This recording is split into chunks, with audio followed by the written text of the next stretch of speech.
My name is Emily Johnson, and at 27 years old, I was 3 days away from marrying the love of my life, Nathan Carter. Everything was perfect until his wealthy parents ambushed me with a prenuptial agreement and an ultimatum: sign it, or the wedding is off. What they never expected was that behind my modest facade lay $9 million, a successful tech company, and the determination to stand my ground. Their smug faces were about to meet the one thing they respected: money. Let me know in the comments where you're watching from, and if you enjoy stories about underdogs turning the tables. Hit that like button and subscribe to join me for this journey of how I wiped those smug grins clean.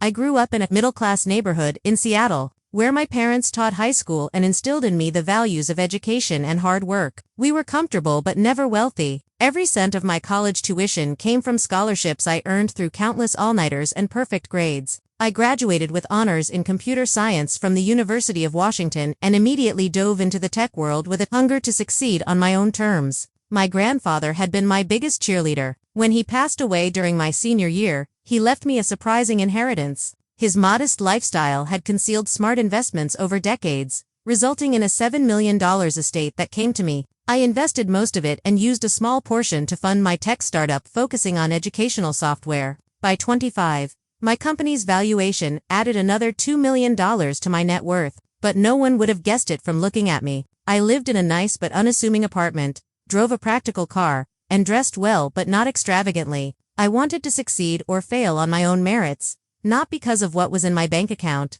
My wealth was my private business, known only to my parents, my best friend Claire, and my financial advisors.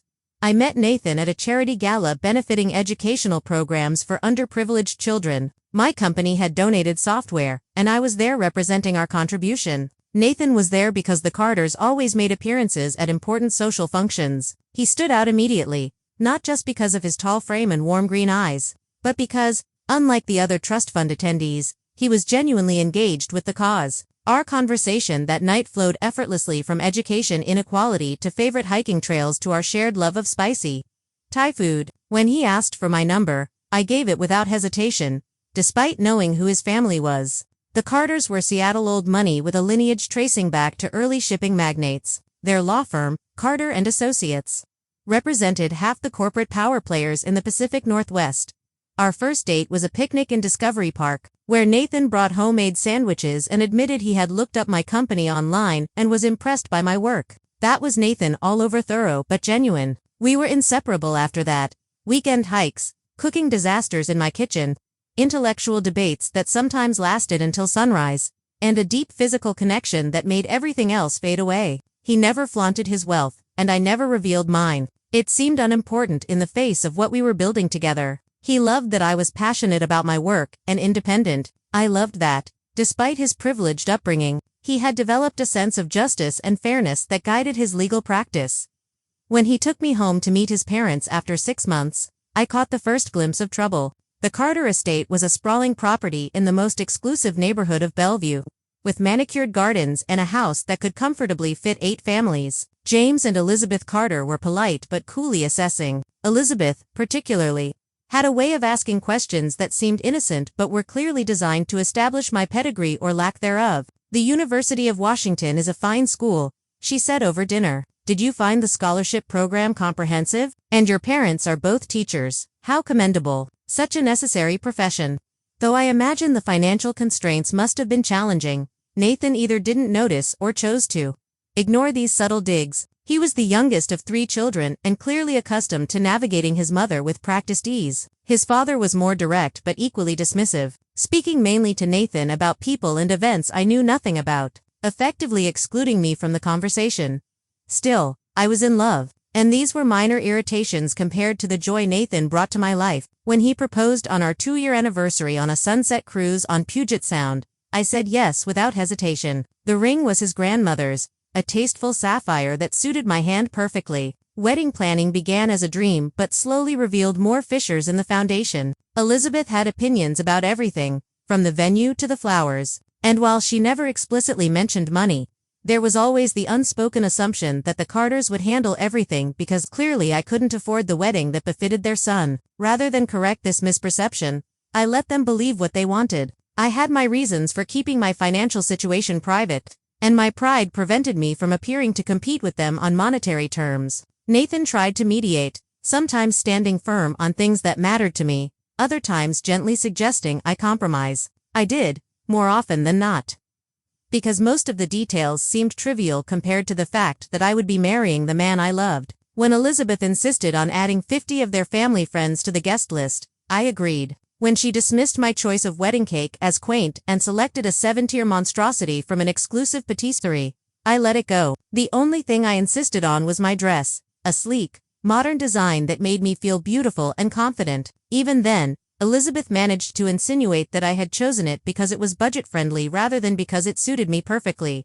As the wedding approached, I felt increasingly like a visitor in my own engagement, but I consoled myself with the knowledge that once we were married, Nathan and I would build our own life separate from the daily influence of his family. He had already agreed that we would live in the condo we had chosen together downtown, close to both our workplaces, rather than in the Carter family neighborhood, as his mother had suggested. 3 days before the wedding, everything was finally coming together. The venue was prepared, the flowers arranged, the catering finalized. I had just confirmed the final details with the photographer when I received a call from Elizabeth inviting me to tea that afternoon. Nathan would be in meetings all day, she explained, and she thought it would be nice for us to have some one-on-one time before the wedding festivities began. Looking back, I should have recognized the predatory sweetness in her voice, but I was operating on minimal sleep and maximum stress, and all I registered was the opportunity to perhaps finally connect with my future mother. I had no idea I was walking into an ambush that would test not just my patience but the very foundation of my relationship with Nathan and his family. The Carter estate looked even more imposing in the clear light of that Wednesday afternoon. The stone facade gleamed in the sunlight, and the circular driveway was immaculately maintained, not a pebble out of place. As I pulled up in my modest Audi, I noticed James's Mercedes also parked in the driveway. That was unexpected. Elizabeth had mentioned nothing about him joining us. The housekeeper, Maria, answered the door with her usual reserved smile and led me to the formal sitting room rather than the sunroom where Elizabeth typically took tea. Another warning sign I missed in the moment. Elizabeth and James were already seated, both dressed as if for a business meeting rather than a casual family gathering. Elizabeth wore a tailored navy suit that probably cost more than most people's monthly rent, while James was in one of his trademark charcoal gray power suits, complete with cufflinks bearing the Carter family crest. "Emily, dear, thank you for coming on such short notice," Elizabeth said, her smile not quite reaching her eyes. "Please have a seat." I sat across from them, suddenly feeling like I was at a job interview rather than a family visit. The tea service on the coffee table between us remained untouched. We thought it important to discuss a few matters before the wedding. James began without preamble. "Business matters that should be settled beforehand to ensure smooth sailing afterward." Elizabeth nodded. "Every successful marriage has a solid foundation of clear expectations and agreements." My stomach tightened. "What kind of agreements?" I asked, though I was beginning to suspect where this was heading. James reached for a leather portfolio beside him and extracted a thick document bound in a blue cover. He slid it across the coffee table toward me. "This is a standard prenuptial agreement that our family lawyer has prepared. It outlines the protection of family assets and delineates what would occur in the unlikely event that your marriage to Nathan does not succeed." I didn't immediately reach for the document. "This is the first I'm hearing about a prenuptial agreement," I said carefully. "Nathan and I have never discussed this." "Nathan understands the necessity," Elizabeth interjected smoothly. "The Carter family has significant assets that have been protected for generations. This is simply a formality that all spouses marrying into the family complete." I doubted that very much. Nathan's older brother had married a woman from a tech dynasty, hardly someone from whom the Carters would need financial protection, and his sister had married her college sweetheart, the son of a governor, with his own substantial trust fund. Finally, I picked up the document and began to scan its contents. As a tech entrepreneur, I had dealt with enough contracts to recognize immediately that this was far from a balanced agreement. It essentially stated that in the event of a divorce, I would walk away with virtually nothing, regardless of the length of our marriage or any contributions I might make to our shared life. Any property acquired during the marriage would remain with Nathan, and there were clauses about intellectual property that could potentially impact my business. "This seems very one-sided," I said, struggling to keep my voice neutral. James waved his hand dismissively. "It's standard language for protecting established family wealth. You must understand, Emily, that the Carter assets represent not just money but a legacy stretching back generations. And what about my assets? I asked. My business and intellectual property. Elizabeth gave a small laugh that set my teeth on edge. Your educational software venture is certainly charming, dear, but we're talking about substantial wealth and property holdings. The scale is quite different. The condescension in her tone was unmistakable. In their eyes, I was a nobody from a modest background who should be grateful for the opportunity to marry into their prestigious family. Any suggestion that I might have assets worth protecting was laughable to them.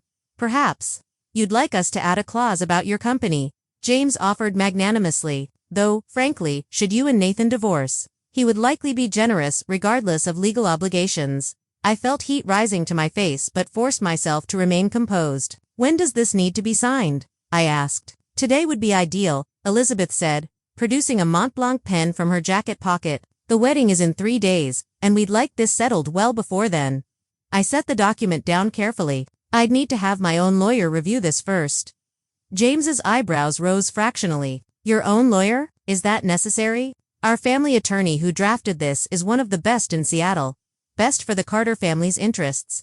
Certainly, I replied, but as you've just pointed out, our interests may not be perfectly aligned in this matter. Elizabeth's perfectly composed face showed the first crack of annoyance. Emily, this is really quite standard. Everyone signs these nowadays. It's simply practical. Then you won't object to giving me 24 hours to have it professionally reviewed, I countered. James and Elizabeth exchanged a look. I'm afraid we must insist on having this resolved today, James said firmly. These matters can become complicated if left too long, and with the wedding so close. Are you saying the wedding depends on me signing this document today without legal advice? I asked, wanting absolute clarity on their position. Elizabeth's smile returned. Cold as January in Seattle. What we're saying, dear, is that the Carter family has certain non-negotiable expectations for anyone marrying into the family. Nathan understands this. If you truly love him, you'll understand as well. Sign it, or the wedding is off, James stated bluntly. That's the bottom line. We've invested considerably in this wedding, but we'll cancel it if necessary to protect the family interests. The ultimatum hung in the air between us. I looked from James's impassive business face to Elizabeth's smugly confident expression. They were absolutely certain of their power in this situation. In their minds, I was a nobody, facing the choice between signing away my rights or losing the man I loved and humiliating myself with a cancelled wedding. They expected me to cave immediately. I stood up, gathering the prenuptial agreement. I'll need to discuss this with Nathan. Nathan is aware of our position, Elizabeth said dismissively. He may have been reluctant to broach the subject with you directly, but he understands family obligations. That stung more than anything else they had said. The idea that Nathan knew about this ambush and had allowed it to happen made my chest constrict painfully. Nevertheless, I said, clutching the document perhaps a bit too tightly, I'll need to speak with him before making any decisions. James stood as well, buttoning his suit jacket in a practiced gesture. You have until tomorrow morning, Emily. 9 a.m. We'll expect your signature or your decision to cancel the wedding. We truly hope you'll make the sensible choice, Elizabeth added, not bothering to stand. Nathan cares for you deeply. It would be a shame to hurt him over a simple formality that protects everyone involved. I nodded stiffly and turned to leave, the prenup feeling like a lead weight in my hands. As I walked out to my car, I heard Elizabeth's voice drifting from the open window of the sitting room. She signed. Where else would she find a match like Nathan? Certainly not in whatever community college circles her parents frequent. James's low laugh and response was the final turn of the knife.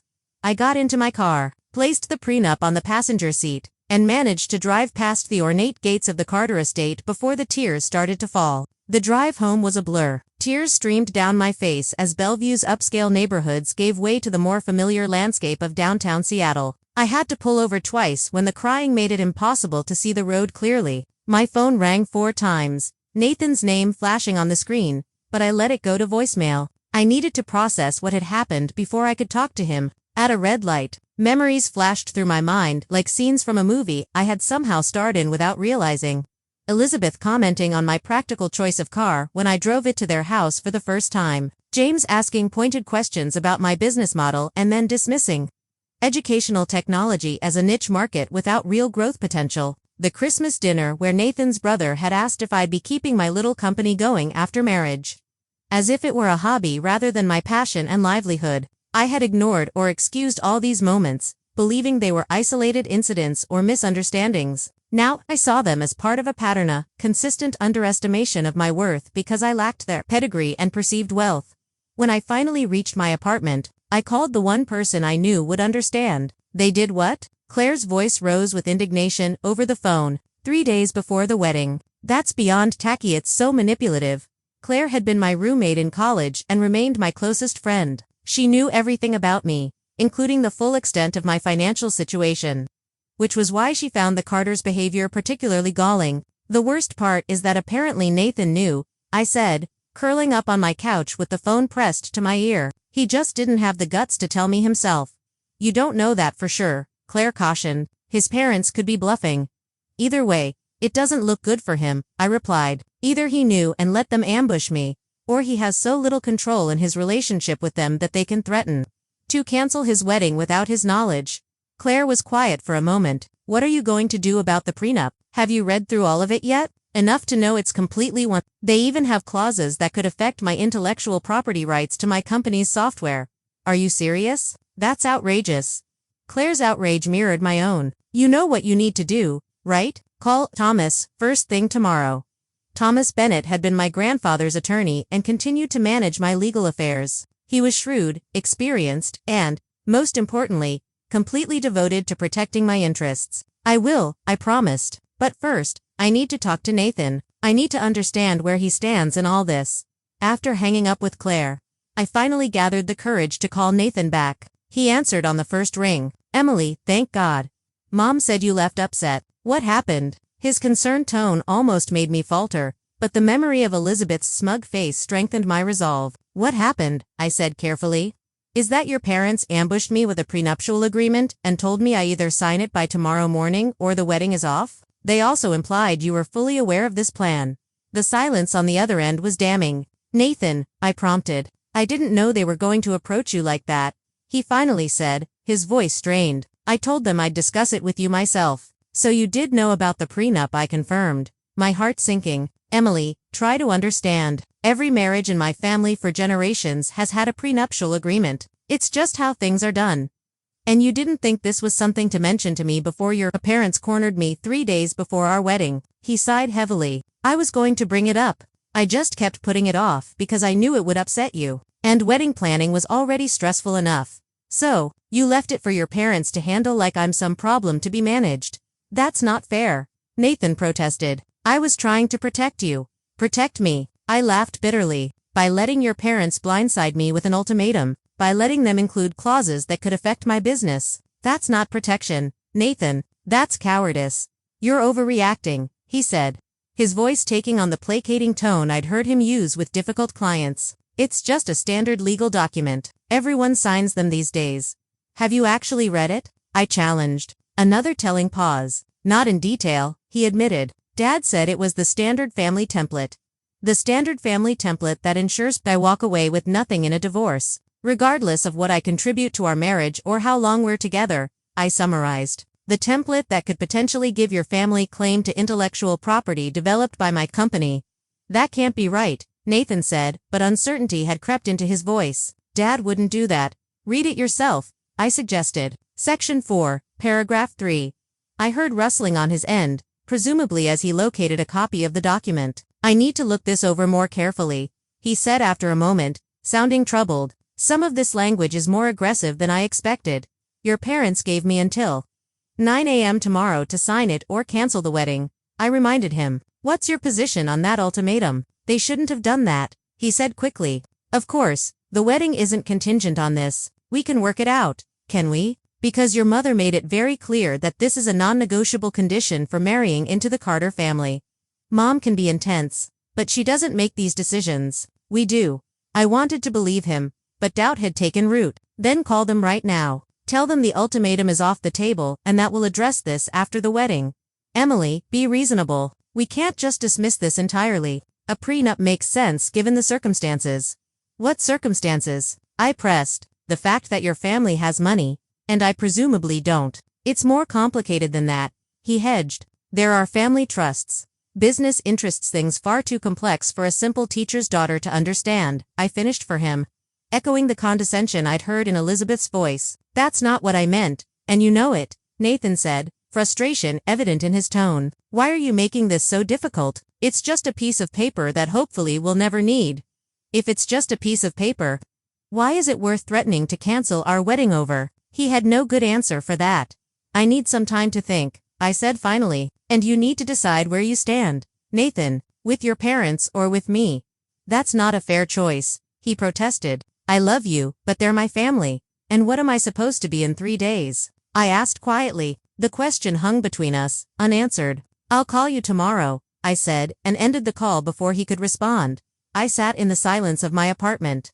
The phone clutched in my hand, tears threatening again. Then I noticed the prenup still sitting on my coffee table, and something shifted inside me. Sadness gave way to determination. If the Carters wanted to make this about money and power, perhaps it was time they learned I had both. I opened my laptop and pulled up my financial portfolio. My grandfather's inheritance had grown to $7.5 million through careful investment. My company, ED Tech Solutions, had recently been valued at $1.5 million during our last funding round, bringing my total net worth to around $9 million.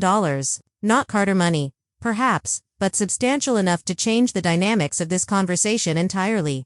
For 3 years, I had kept my financial situation private, not out of shame, but because I wanted to be loved for myself, not my bank account. I had watched Nathan's friends and acquaintances treat him differently because of his family name and wealth, and I had no desire for that kind of superficial attention. Besides, in the tech world, flying under the radar had strategic advantages. But now, facing the prospect of signing away my rights or losing the man I loved, I realized my silence had allowed the Carters to construct a narrative about me that was entirely false. They saw me as a gold digger reaching above my station when, in reality, I was a successful businesswoman choosing to share my life with their son as an equal. As this realization crystallized, a plan began to form in my mind. I wouldn't be bullied or manipulated. I wouldn't sign their one-sided but neither would I walk away from the man I loved without a fight.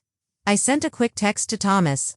Need urgent meeting tomorrow morning at 7 a.m., prenup situation, wedding in 3 days. We'll explain in person. His response came quickly. We'll be at your office at 7 sharp. Bring all documents. I slept fitfully that night, cycling through anger, hurt, determination, and doubt. By morning, however, one thing was clear. The time for hiding my success was over. The Carters had forced this confrontation, and now they would have to deal with the real Emily Johnson, not the modest schoolteacher's daughter they thought they could intimidate. At 6:45 the next morning, I was already at my downtown office, reviewing the prenuptial agreement, line by line, and making notes. I had dressed deliberately in one of my power outfits, a tailored charcoal gray suit that projected confidence and authority. My hair was pulled back in a sleek ponytail, and I wore the pearl earrings my grandfather had given me for my college graduation, a reminder of where I came from and the values that had guided me to success. Thomas arrived precisely at 7, immaculate as always in his bespoke suit,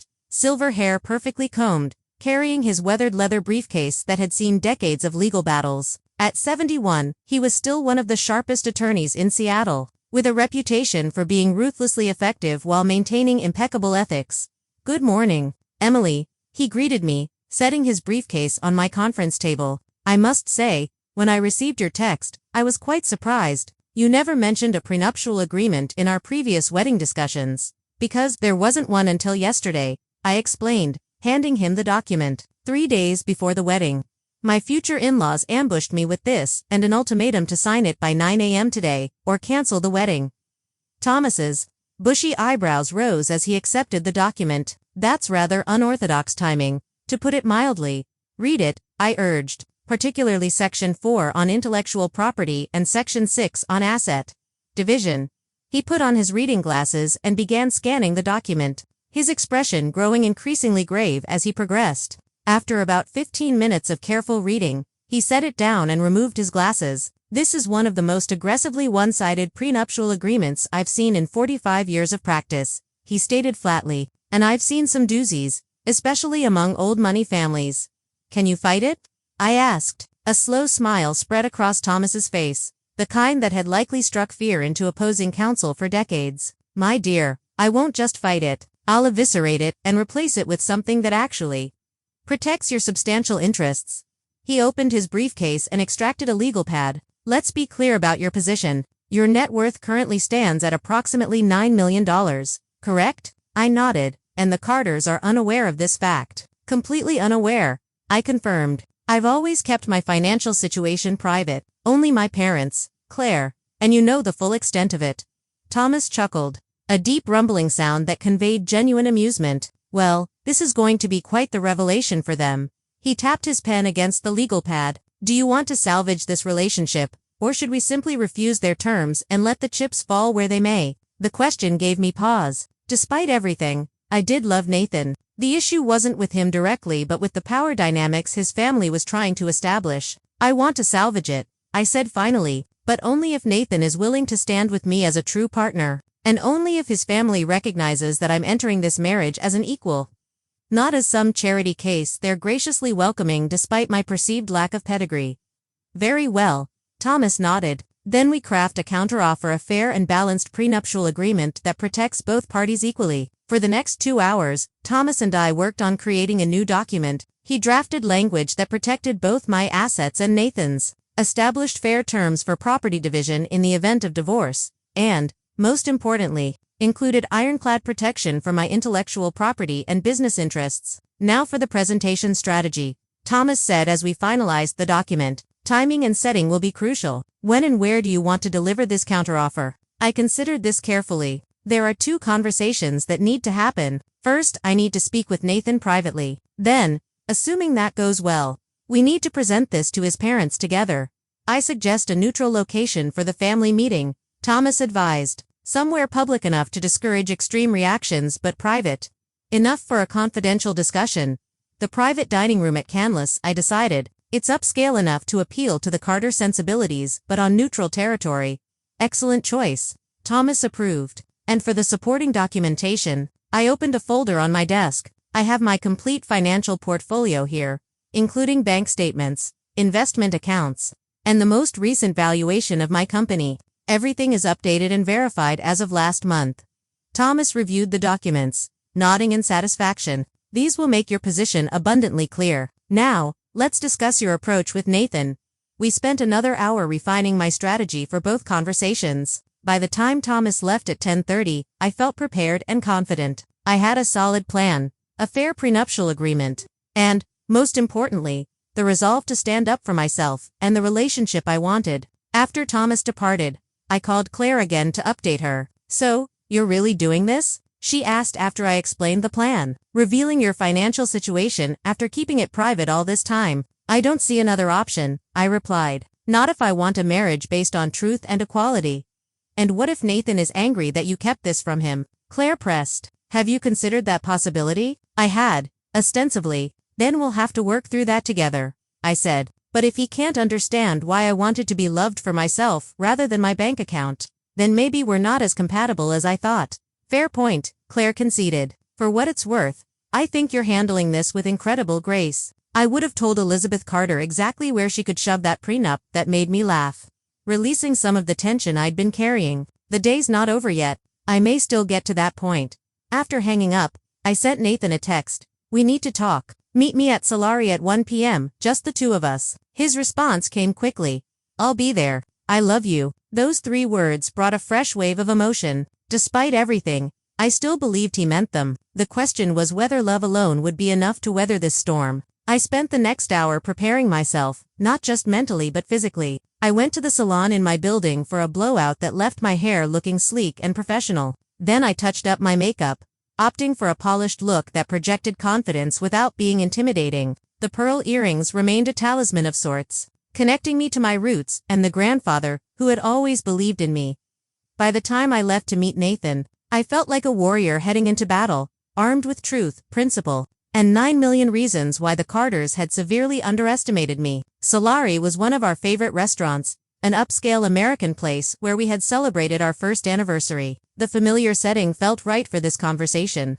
A reminder of happier times and the foundation of love that had brought us to the brink of marriage. I arrived a few minutes early and requested a quiet corner table. The maître d', who knew us as regulars, led me to a secluded spot near the back, well away from other diners, perfect for what would likely be an intense conversation.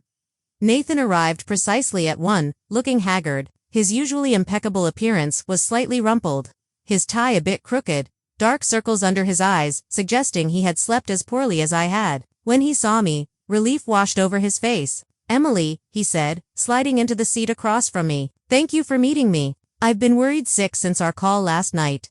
I studied him carefully, searching for signs of the man I had fallen in love with rather than the Carter heir who had allowed his parents to ambush me. "I almost didn't come," I admitted. "Your parents put me in an impossible position." He reached for my hand across the table. "I know, and I'm so sorry. I spoke with them last night after we talked. It didn't go well." That caught my attention. "What happened?" I told them their ultimatum was unacceptable and that if anyone was going to cancel the wedding over this, it would be me, not them. A flicker of hope ignited in my chest. "And how did they respond?" Nathan sighed heavily. "Dad said I was being naive and emotional. Mom cried and accused me of choosing an outsider over family. It was the same manipulation they've used my entire life." "Did it work?" I asked pointedly. He met my eyes directly. "No, not this time." I told them either they withdraw the ultimatum, or I'd personally call every wedding guest tonight and explain exactly why the ceremony was cancelled. Despite everything, I felt a surge of pride in him. That must have been difficult. "It was terrifying," he admitted with a rueful smile, "but also strangely liberating. For the first time in my life, I walked out of that house without conceding to their demands." The waiter approached, and we both ordered just drinks, neither of us having much appetite. When we were alone again, Nathan continued, "I spent the night at Michael's place, trying to figure out what to do next. The prenup itself isn't unreasonable in theory, but the way they approached it and some of the terms I set made me ashamed to be a Carter." I took a deep breath. This was the moment to begin revealing my own truth. "Nathan, there's something important I need to tell you, something I've kept from you throughout our relationship." His expression shifted to concern. "What is it?" "I'm not who your parents think I am," I began carefully. "Or rather, I'm more than they've assumed." Confusion flickered across his face. "What do you mean?" I reached into my bag and withdrew a folder containing printouts of my financial statements. When my grandfather died during my senior year of college, he left me an inheritance, a substantial one.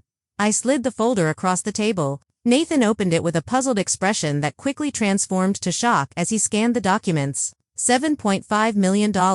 He read incredulously. "And your company?" "Another $1.5 million.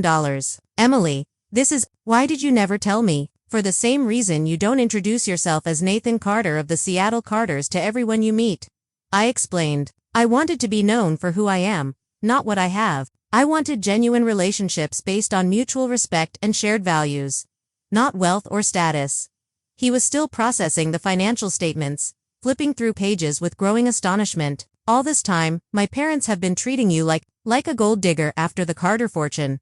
Ironic, isn't it?" I finished for him. Nathan looked up at me, his expression a mix of amazement and something else. "Was it hurt? Did you not trust me enough to share this?" That was the question I'd been dreading, but I owed him honesty. "It was never about trust, Nathan. At first, it simply didn't seem relevant. Then, as I got to know your family and saw how much emphasis they placed on wealth and status, I became reluctant to reveal it. I didn't want to be valued for my bank account. And honestly, I was curious to see how they'd treat me without knowledge of my financial situation." "As a test," he said, a note of defensiveness entering his voice. "Not of you," I clarified quickly. "Never of you. But yes, in some ways, it became a test of your family's character. One, they failed spectacularly yesterday." Our drinks arrived, providing a brief respite from the intensity of the conversation. When the waiter departed, Nathan took a long sip of his bourbon before speaking again. "I understand your reasoning," he said slowly, "but I can't help feeling there was a lack of transparency between us that cuts both ways. I should have told you about the prenup expectations, and you should have told me about your financial situation." He was right, and I acknowledged it with a nod. "You're right. Perfect honesty would have avoided this entire situation. But we're here now, and we need to decide where we go from here." "What do you want to do?" he asked, and I could hear the genuine question beneath the words. He wasn't just asking about the prenup or the wedding, but about us. Our future. I pulled out another folder, this one containing the prenuptial agreement Thomas and I had drafted that morning. "I want a marriage of equals," I said, sliding it toward him. "I want a partnership where we both protect what we've built individually while committing to build something greater together. And I want in-laws who respect me as that equal partner, not as some charity case their son nobly rescued from middle-class obscurity." Nathan opened the folder and began reading the new As a lawyer himself, he quickly grasped the fairness of the terms compared to his parents' version. "This is entirely reasonable," he said, looking up. "Balanced protection for both parties. Clear terms on intellectual property. Fair approaches to future earnings and assets acquired during marriage. That's what a prenuptial agreement should be," I replied. "Not a weapon but a shield that protects both parties equally." He closed the folder and reached for my hand again. This time, I allowed him to take it. "So, what happens next?" "That depends on you," I told him honestly. "I need to know where you stand, Nathan. Not just about the prenup but about our relationship and your family's role in it. I need to know that when we say our vows in 3 days, we're truly becoming a team that faces the world together, including your parents." Nathan squeezed my hand, his eyes never leaving mine. "When I left my parents' house last night, I made a choice. One chose us not because it was easy, but because it was right. I love you, Emily.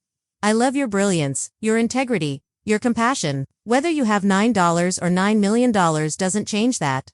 The sincerity in his voice melted some of the ice that had formed around my heart. "Then here's what I propose," I said. "We meet with your parents this evening. Together, we present this new prenuptial agreement as non-negotiable. We make it clear that our marriage will be a partnership of equals and that the dynamics between us and your family need to reflect that reality." "They won't take it well," Nathan warned. "Especially my mother." "Probably not," I agreed. "But how they react will tell us everything we need to know about the future of our relationship with them." He nodded slowly. "You're right. It's time to establish boundaries that should have been set long ago."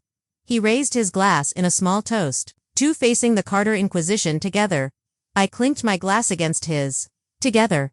As we finished our drinks and finalized our strategy for the evening confrontation, I felt a renewed sense of connection with Nathan. The deceptions between both his and mine had been cleared away. Now we would face his family as a united front, with honesty as our foundation and equality as our non-negotiable demand. I sent a quick text to Thomas, confirming that the first phase of our plan had succeeded. His response was typically succinct. "Excellent. Remember, no compromises on the key terms. Good luck."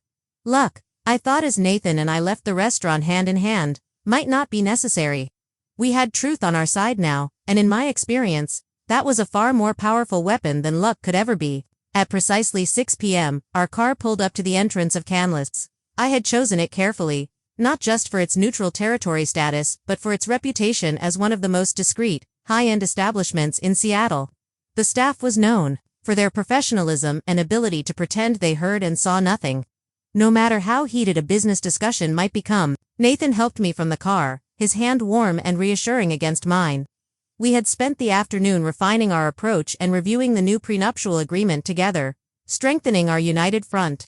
He wore a sharply tailored navy suit that projected authority without the intimidation factor his father's suits always carried. I had changed into a cream-colored dress that was both elegant and powerful, paired with a tailored blazer and my grandmother's pearls at my neck to match the earrings. "Ready?" Nathan asked as we stood before the restaurant's entrance. "As ready as I'll ever be," I replied. Squeezing his hand, the Mater D greeted us by name and led us to the private dining room I had reserved. It was tastefully appointed with a mahogany table that could seat 10, though only for place settings had been arranged. Crystal glasses caught the light from the elegant chandelier overhead, and the walls were adorned with tasteful original artwork.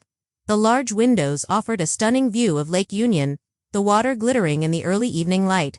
"Your other guests haven't yet arrived," the Mater D informed us. "Would you care for drinks while you wait?" We both ordered sparkling water. Alcohol wouldn't serve us well in the upcoming confrontation. "They'll be late," Nathan predicted after the Mater D departed. "It's a power move. Mom never arrives anywhere before making people wait at least 15 minutes. He was exactly right. At 6:17, the door opened to admit James and Elizabeth Carter. James was in his element in a charcoal suit nearly identical to the one he'd worn during our prenup ambush. Elizabeth had opted for a designer dress in deep burgundy that probably cost more than most people's monthly mortgage payments, accessorized with diamond earrings that caught the light with every slight movement of her head. "Nathan, darling," Elizabeth said, ignoring me completely as she air-kissed her son's cheeks. "What a charming venue. Though I'm not entirely sure why we needed this formal setting for a simple signature." James nodded curtly in my direction. The barest acknowledgement of my existence. I trust you've come to a sensible decision. Emily, 9 a.m. has come and gone. But we're willing to be flexible given the circumstances. Please have a seat, I said, gesturing to the chairs across from where Nathan and I were already seated. We have much to discuss. Something in my tone must have alerted Elizabeth that this wouldn't be the simple capitulation she expected. Her eyes narrowed slightly as she took her seat, arranging herself with practiced elegance. We've reviewed your prenuptial agreement, Nathan began, his voice steady and professional, and found it unacceptable in both its approach and its terms. James's eyebrows shot up. Unacceptable. It's the standard Carter family agreement. Your brother and sister both signed identical documents without this drama. They married people from backgrounds similar to ours. Nathan pointed out. The power dynamics were entirely different. Power dynamics, Elizabeth repeated with a dismissive wave of her manicured hand. This isn't some sociological experiment, Nathan. It's a simple legal protection that any prudent family would insist upon. I placed my leather portfolio on the table, opening it to reveal our counterproposal and supporting documents. We agree that prudent legal protection makes sense, I said calmly. Which is why we've prepared an alternative prenuptial agreement that protects both parties equally. James's expression darkened. That wasn't the arrangement. You were to sign our document, not present alternatives. Plans change, I replied, meeting his gaze directly, especially when new information comes to light. The waiter entered with our sparkling water and took James and Elizabeth's drink orders. The brief interruption did nothing to dissipate the tension that had settled over the table like a heavy cloud. When we were alone again, I slid the new prenuptial agreement across the table. This document provides fair and balanced protection for both the Carter family assets and my own personal holdings. Your holdings? Elizabeth couldn't quite suppress a condescending smile. Your little software company hardly requires the same level of protection as generations of Carter wealth. You might be surprised, Nathan said, a hint of pride in his voice as he looked at me. I extracted the financial statements from my portfolio and placed them on top of the prenuptial agreement. My current net worth is approximately $9 million, I stated matter-of-factly. $7.5 million in diversified investments from my grandfather's estate and $1.5 million in the form of my company valuation from our last funding round. The shock that registered on both their faces was everything I had imagined and more. James recovered first, his lawyer's mind quickly recalibrating as he reached for the statements with barely concealed disbelief. That's impossible, Elizabeth said, color rising in her cheeks. You drive a 5-year-old Audi. Your parents are teachers. I value financial responsibility over displays of wealth, I replied evenly. And yes, my parents taught me the importance of education, hard work, and living within one's means, lessons that have served me well. James was scanning the documents with growing consternation. These appear legitimate, he admitted reluctantly. Why keep this secret? Would you have treated me differently if you'd known? I countered. The flush deepening on Elizabeth's face was answer enough. This changes the equation significantly, James said, lawyer mode fully engaged. Now, we'd need to review any alternative agreement carefully before proceeding. Of course, I agreed. That's only fair, just as it would have been fair to give me time to review your original document with my attorney. Elizabeth was still struggling to reconcile her perception of me with the financial reality before her. Your grandfather left you $7 million. What did he do? He invested wisely over a lifetime of modest living, I explained. Not unlike the first Carter who built your family fortune, I imagine. That comparison clearly didn't sit well with Elizabeth, but before she could respond, Nathan spoke up. Mom, Dad, the issue here isn't just the prenup itself but how this entire situation has been handled. Springing this on Emily 3 days before our wedding was inappropriate and disrespectful. We thought it best to resolve it efficiently, James defended, though with notably less conviction than before. By threatening to cancel our wedding if she didn't comply immediately. Nathan challenged. That's not efficiency, it's coercion. Elizabeth turned to her son, switching tactics. Darling, we were only trying to protect you and the family legacy. Surely you understand that. What I understand, Nathan replied firmly, is that you made assumptions about the woman I love without bothering to know her and then tried to use financial leverage to control our relationship. That stops now. I had never loved him more than in that moment. Watching him stand firm against the manipulation that had likely worked on him his entire life. The new prenuptial agreement, I redirected their attention, protects both the Carter assets and my own. It establishes fair terms for property division in any potential divorce based on contribution and duration of marriage. Rather than simply reverting everything to original ownership, it also contains clear language protecting my intellectual property rights and business interests, just as it protects the Carter family business interests. James was already reading through the document with a lawyer's practiced eye. Some of these terms are unusual, he noted, though not dismissively, but fair, Nathan emphasized. Unlike the document you presented to Emily. We'll need time to have our attorneys review this, James said. Closing the folder. You have until tomorrow afternoon, I replied. The wedding is in 2 days, and we need this resolved before then. Elizabeth's gaze snapped to me. Unaccustomed to having deadlines imposed by others, that's hardly sufficient time for proper legal review. It was sufficient time for me. According to your original ultimatum, I reminded her. James placed a restraining hand on his wife's arm, recognizing the shift in leverage. We'll have our team review it first thing tomorrow morning and provide feedback by 3 p.m. Any proposed changes must maintain the fundamental balance of the agreement, Nathan stipulated. This isn't a negotiation to revert to one-sided terms. Understood. James nodded. Businessman to businessman. Elizabeth had been uncharacteristically quiet, her eyes moving between me, Nathan, and the financial statements still on the table. When she finally spoke, her voice had lost some of its imperious quality. I may have misjudged certain aspects of your situation, Emily, though I still find it odd that you'd conceal such information from your future family. It was as close to an apology as Elizabeth Carter was likely capable of offering. I decided to meet her halfway. Perhaps we all could have communicated more openly from the beginning, I acknowledged. Moving forward, I hope we can build a relationship based on mutual respect rather than assumptions.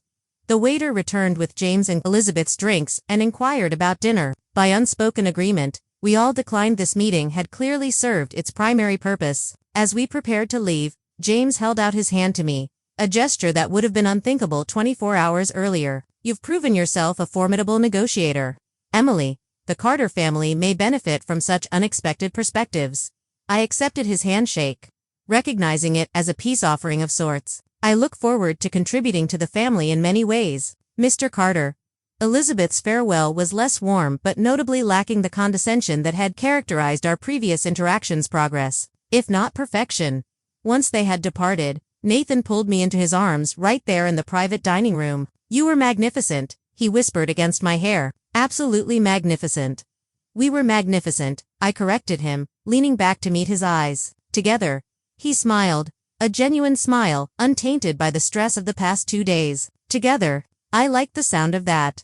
As we left the restaurant hand in hand under a sky turning to twilight, I felt a profound sense of rightness settle over me. The road ahead wouldn't be perfectly smooth, especially with Elizabeth as a mother-in-law, but the fundamental dynamics had shifted. We had established ourselves as equals, both to each other and to his family. It was a foundation strong enough to build a marriage on.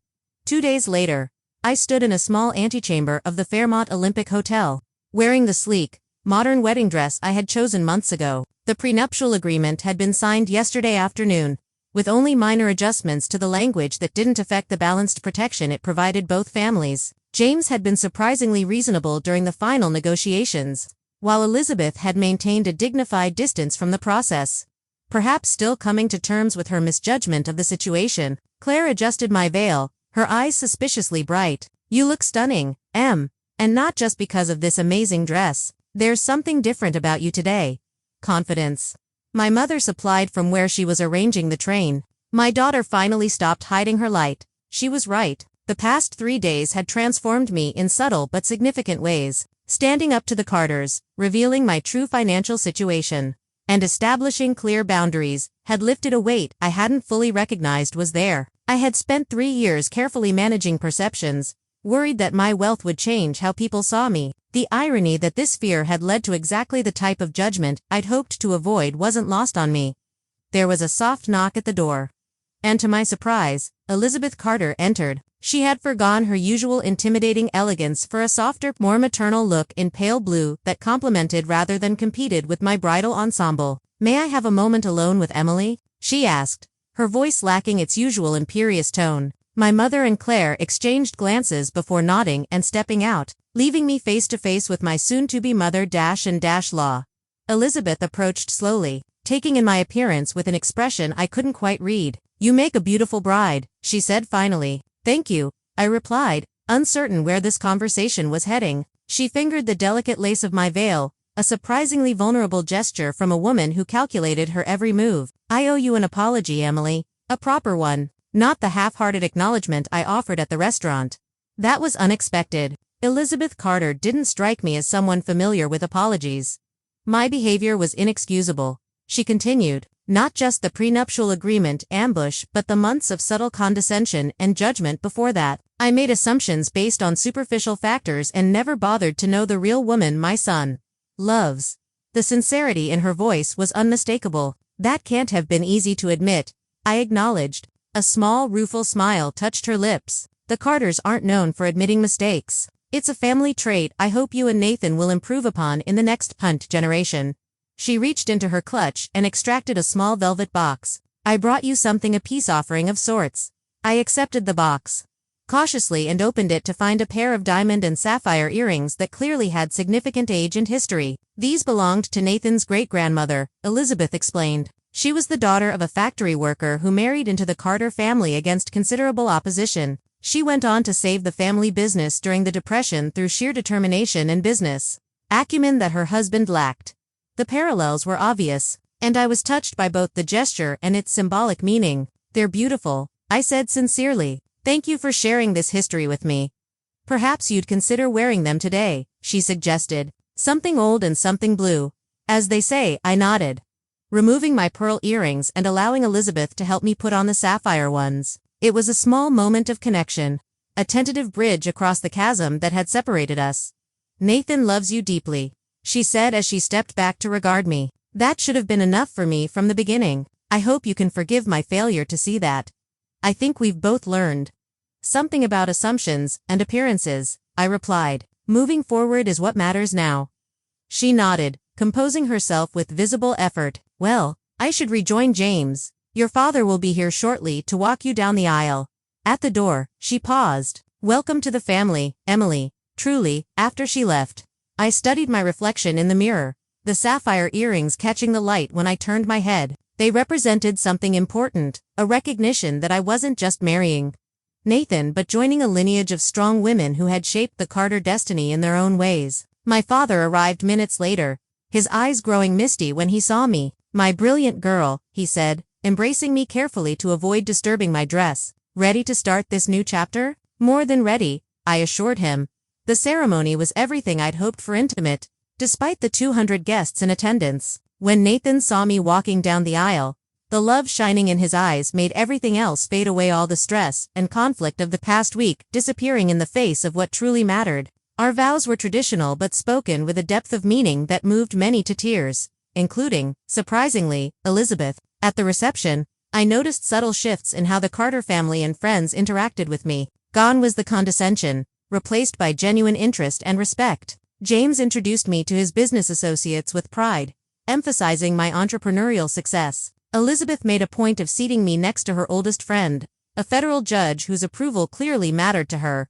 Nathan noticed it too. "Amazing what $9 million can do for one's social standing," he murmured in my ear as we shared our first dance. "It's not about the money," I replied. "It's about standing up for yourself and demanding respect."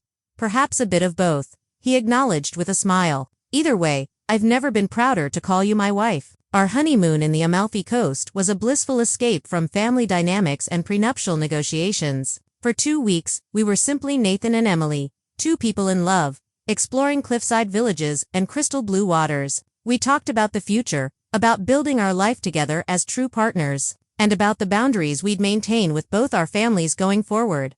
6 months later, those conversations were put to the test when Elizabeth began dropping hints about a Carter family tradition of Sunday dinners and the expectation that we'd attend weekly, once a month. Nathan countered firmly when we discussed it privately. "We need our own traditions and time together," I agreed. And to my surprise, Elizabeth accepted this boundary with minimal resistance, perhaps recognizing that the new dynamics between us were healthier for everyone. James showed his evolving respect in more practical ways. He invited me to consult on a technology upgrade for the family law firm and actually listened to my recommendations. When my company secured a major contract with the Seattle public school system, he sent a congratulatory note that was both professional and warm. Most significantly, Nathan and I established our own household rhythm, independent of Carter expectations. We bought a home that we chose together in a neighborhood we both loved. Using a combination of our resources, we made financial decisions as a team, each contributing our expertise, neither dominating the other. The prenuptial agreement that had caused such turmoil remained locked in a safe deposit box, hopefully never to be needed. Its true value had been in the process of creating a tin, establishing that our marriage would be a partnership of equals, regardless of family name or net worth. As I reflect on that tumultuous week before our wedding, I'm grateful for the crisis that forced us to confront issues that might otherwise have festered beneath the surface for years. Those 3 days of conflict and revelation strengthened our foundation in ways that smooth sailing never could have. I learned that hiding parts of yourself, even with the best intentions, can create more problems than it solves. Nathan learned to stand firm against family pressure when it threatened what truly mattered to him. Together, we discovered that true partnership requires both vulnerability and strength, the courage to reveal your whole self and the fortitude to stand up for the relationship you want to build. To the Carters, wealth had always been about power and status, tools for controlling others and maintaining their position. They initially saw my perceived lack of wealth as a deficiency to be managed. When they discovered my financial reality, they were forced to reevaluate not just their assessment of me but their entire approach to family relationships. For me, wealth had always been about independence and opportunity, not power over others. That fundamental difference in perspective continues to shape my relationship with my in-laws, sometimes creating tension, but often leading to meaningful conversations about values and priorities. Marriage, I've discovered, is not just the union of two people but the intersection of two life philosophies, two approaches to everything from money to family to career ambitions. Finding harmony requires constant communication, mutual respect, and the willingness to stand firm on core principles while compromising on lesser matters. When faced with that prenuptial ultimatum 3 days before my wedding, I could have simply signed the document to avoid conflict. I could have walked away in anger and hurt. Instead, I chose the harder path of confrontation and truth, not just about my financial situation, but about the type of marriage and family relationship I was willing to accept. That choice set the tone for our marriage and for my place within the Carter family, not as an outsider to be managed but as an equal contributor to be respected. It's a choice I'd make again in a heartbeat.